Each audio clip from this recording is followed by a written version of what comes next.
فریاد امت، امتی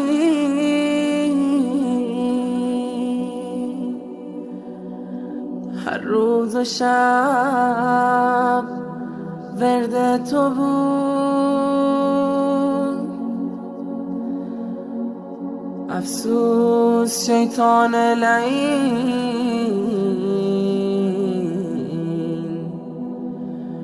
مهر تو را از ما رو بود. شرمنده روی توییم، زین کار زشت مجرمین. از غفلت و تقصیر ما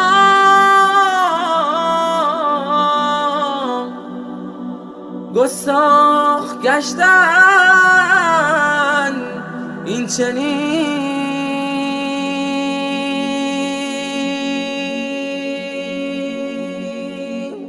اف بر شما ای کافران، بر کار شوم و ننگتان.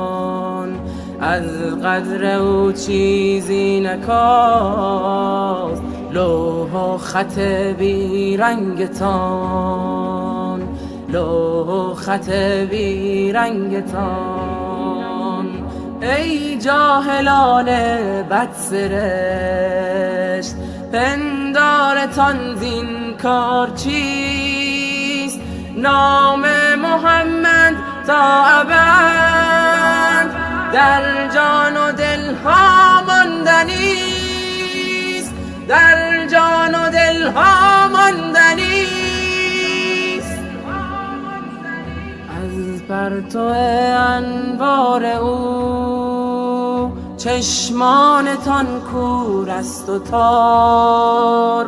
از شدت درماندگیست این کار زشت و ننگ و عار، این کار زشت و ننگ و عار. مهر جهالت حک شده بر روی دلهای شما، کابوس تلخی بیش نیست این خواب و رؤیای شما، این خواب و رؤیای شما.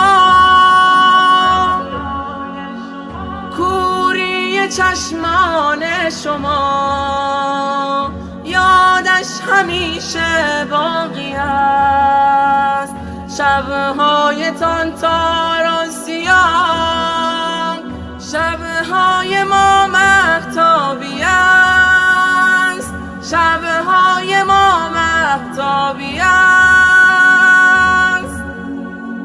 نور محمد تا ابد روشنگر راه من است، در روز خورشید من و هنگام شب ماه من است، هنگام شب ماه من است.